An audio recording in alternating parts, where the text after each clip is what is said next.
Welcome back, ladies and gentlemen, to another penny hunt video here on the Penny Hunter channel. I have two boxes from my local Navy Fed. It's my normal bank that I get a lot of my boxes from. It's one of my better banks. I average 23 wheat cents every 100 rolls, so that's what I should expect here. Our last hunt was a great hunt from one of my newer banks. I've been trying to get some more coin from that bank, and I'll let you know. I'm also working on another trade. If you haven't already subscribed, please do so by clicking the subscribe button below this video. I'm approaching 750 subscribers, and if we get to 750, I will be doing a 10 Indian head cent giveaway, all guaranteed to be from the 1800s, 1899 and before. Let me bring you in at our first find, because this box should be good. They are both circulated, I've already confirmed. Our first find also finds us in roll number 1. It's our first wheat cent, 1957, out of Philadelphia. 1 wheat cent on the board. Hopefully we can break 20. Not only did we have a wheat cent, we have a young head, and it's an older one. 1956. It does have some damage on the front, but I really don't find a lot of these. Even in Connecticut, I didn't find a lot of the 1951s.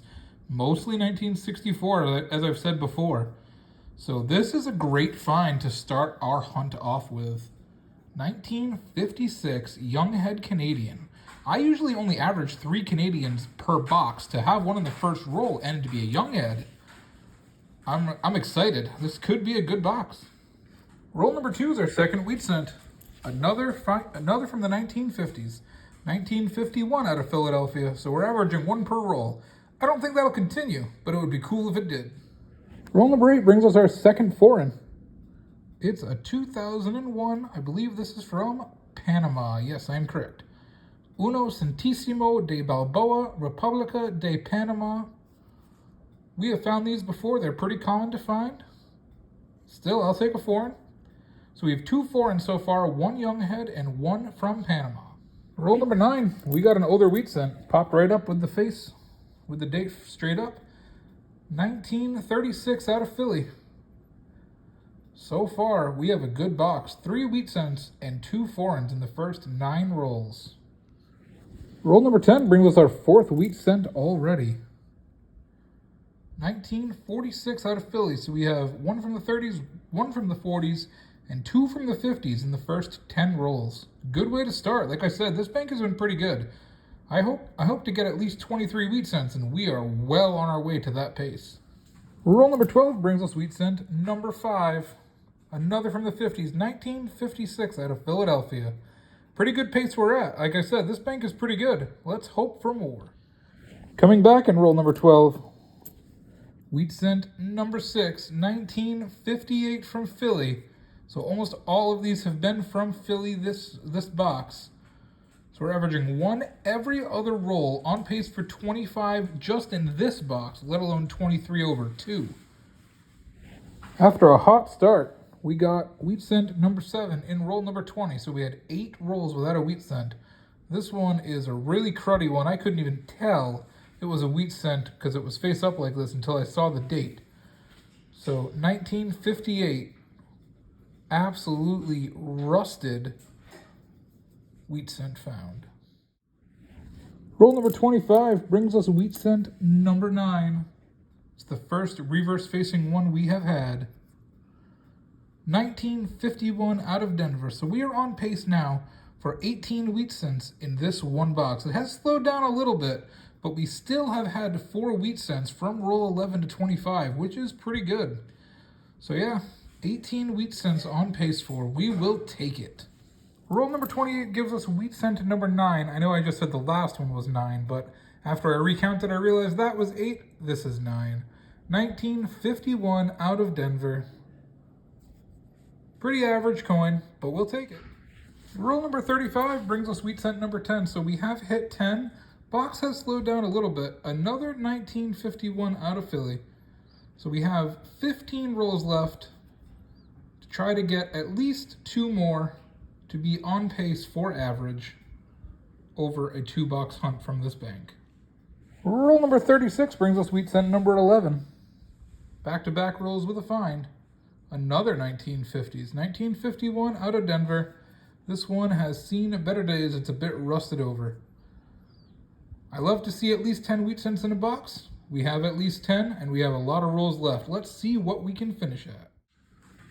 Roll number 37 gives us back-to-back-to-back finds. Is this another 50s? Nope, 1944 in rough shape. One of the most common years you can get. Honestly, I was just talking to a friend about these the other day. I think I've pulled over 200 of these in just 125 boxes in my history of penny hunting. 1944 out of Philly. Roll number 38. Back-to-back-to-back-to-back finds. Look at this Canadian. Wow, I don't think I've seen a nicer Canadian like this. 2010. We did have a nicer 2010. It was either in the last box or the one before, but it wasn't in this good of a condition. This is a really nice 2010. It is so light because it's made out of zinc. It's hard to move because it is so light, but look at this coin. Really nice find. Roll number 42 brings us wheat cent number 13. Another 50s, 1951 out of Denver. Still, it's good to see 13 wheat cents in a box, and we're not even done yet. I'm really curious what we're going to finish at, because this box has been wild. Roll number 45 brings us an oldie. We already have a 1936 in this box. I picked it up not realizing what it was. 1918. We have a teens wheat cent, well worn. Kind of wish I found it from that end. That would have been a really cool reverse to see, but instead, I picked it up, saw the date. Either way, 1918 wheat cent found in this box. Wheat cent number 14. Roll number 47 brings us wheat cent number 15. I said that we're going to average 23 over 100 rolls. We're already at 15 in 47. 1942 out of Philly. Good to find it. Moving along. We're going to end up with more than 15. Let's find out. Roll number 48. Wheat cent number 16. Another from the 50s. 1958 out of Denver. So we got 2 rolls left. If I don't get anything else, I'll just bring you in for the second box.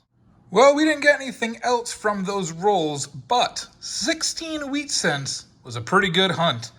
So we got one more box here. We only need 7 wheat cents from this box to hit our average of 23 per every 100 rolls from this bank. I definitely think we can do that, but let's find out. I'll bring you back at our first find from this box. Roll number 1 didn't disappoint. I thought it was a 1969. I picked it up. 1939 S. Not only is it a 30s, it is an S mint marked 30. Great find. So we've got 1 from the teens and 2 from the 30s in 51 rolls. Roll number 4. Second wheat cent found. Let's see. Guessing it's from the 50s.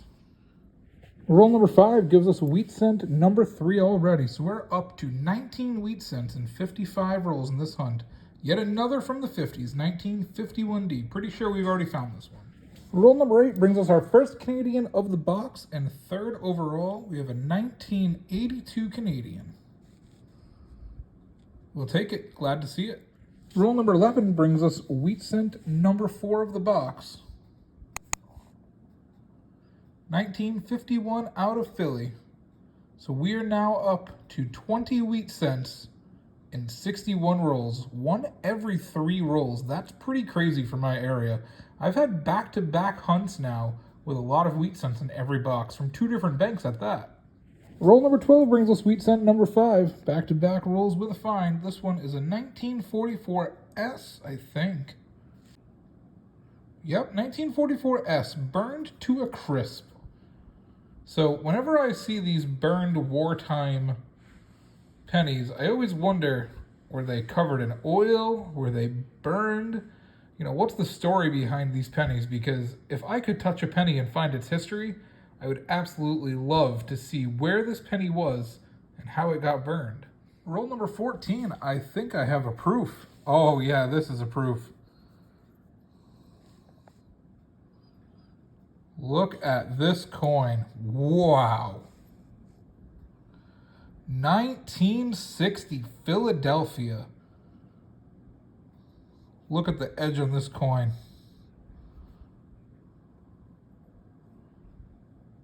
I don't think I've ever found a proof this old that was this nice.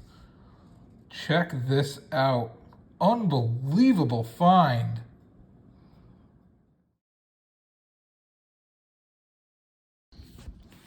As you can see, this is a 1960 small date coin. That's a very rare coin to find in general, let alone with a proof-like strike. So I'm pretty happy with that. The reason I'm doing this right now, I'm going to put the hidden giveaway question into the video right now. At the end of the video, you'll be able to see how many there are, but write down the question now and total it up at the end. How many 1951 Denvers did we pull across this two-box hunt? We're back to Wheatie Land. 1942 out of Philadelphia is wheat cent number 6 in the first half of this box. So this box is just as good as the first one in this hunt. And we are up to a lot of wheat cents. Roll number 24 brings us our second Canadian. It's a commemorative 1992. It's the 100 and... what is that? 55th year? 125th year. I can add, don't worry. 125th anniversary coin. Pretty cool find. Don't find a lot of the 92s. Roll number 24 brings us wheat cent number 7. So we hit our goal before even the 25th roll. We are at 23 wheat cents found in 2 boxes, and we are not even completely halfway through box number 2. So we're definitely going to be above average in this one. Roll number 25, wheat cent number 8, another from the 50s, 1951 out of Denver. Roll number 27 brings us Canadian number 3 of the box, 1976. So we now have more Canadians than box number 1, and 5 total, 6 total foreigns overall. Roll number 31 brings us wheat cent number 9. A 1940S, we'll take that. I don't find a lot of those. In fact, I don't find a lot of pre-46 S mint marks, or mint marks at all, actually. They're pretty rare to come across, so I mean, I will definitely take a 1940S for sure. Roll number 32 brings us wheat cent number 10. Back-to-back rolls with a find. 1952 out of Denver. So we've hit 10 wheat cents in each box, and we have gone over our projected 23. Roll number 35 brings us wheat cent number 11. Another 1940S. Okay then. Excellent find here. 2 in the last couple rolls. Like I said, I don't get a lot of these, and I will take it. Roll number 40 brings us wheat cent number 12. It's got a little bit of a red toning to it, possibly paint or rust. 1953 out of Philly. We're back on roll number 41. 1956 Denver is wheat cent number 13 of the box. Roll number 42 brings us wheat cent number 14, if I could pick it up. 1941 out of Philly, so another older from the 40s. We've got a couple of them in the last few rolls. Roll number 43, back-to-back rolls with a find. 1957 out of Denver.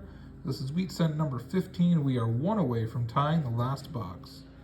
Roll number 47 brings us Canadian number 4. We have another newer one here. 2006, pretty good condition, as well as that 2010 we found earlier. Roll number 50 brings us back-to-back finds, actually. There's a wheat cent behind this one, 1957. This one is 1935. So this coin is almost 100 years old. 88-year-old coin. So 1935, and then in the same roll back-to-back, wheat cent number 17, 1957. Roll number 50 always seems to give us something good, so I'll bring you back with the 2-box wrap-up in just a moment. Another great hunt. We passed our last video where we had 32 wheat cents, and we got 33 in this hunt. 2 different local banks, and they stayed hot. I said in the last video it was the first time with Florida boxes that I got over 30 in consecutive boxes. And then, the very next hunt, I did it again. Best finds of the hunt were a tie, in my opinion. We did get that 1918 from the teens, but we also got that 1960 small date proof-like mint set coin. My favorite pull was the teens, but I think the best pull was probably the proof-like. We also had 3 from the 30s, and that's always a nice find. 2 harder to find 1940S's. I typically don't find a lot of mint marks from before 1946, so the fact we found a couple in this hunt was fun. 6 Canadians is solid and right in line with average. The 2009s were below average, but when you get 33 wheats, I will take a small loss at that. The S-mint marks were about average. The copper overall was average, hitting 4.7 pounds over a 2-box hunt, but the second box had a lot more.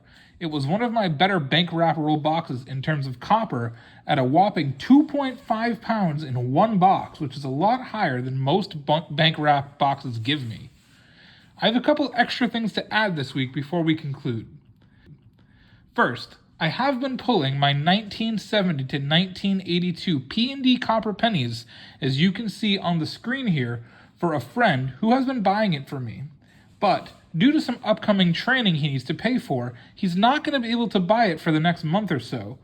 I'm looking to sell the copper I pull to anyone who wants to claim it first on a weekly basis.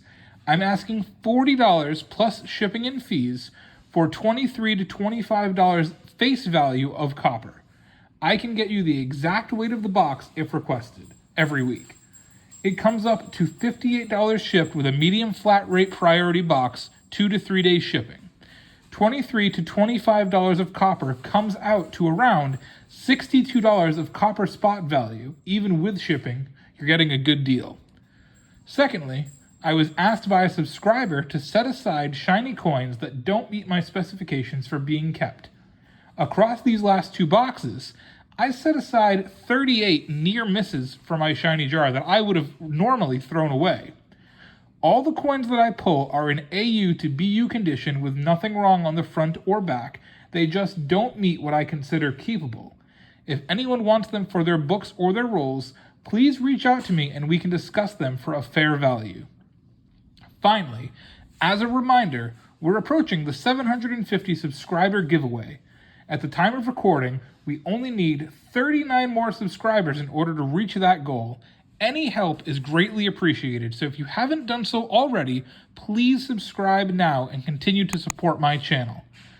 I've put today's hidden giveaway question in the video itself. To participate, simply find the question, leave a comment, and say, "I've counted them." Send me an email at pennyhunter1c@gmail.com with your answer. Remember, participating gets you 2 entries into the giveaway and the video prize itself. Thank you so much. Have a great day. Good luck on your next penny hunt.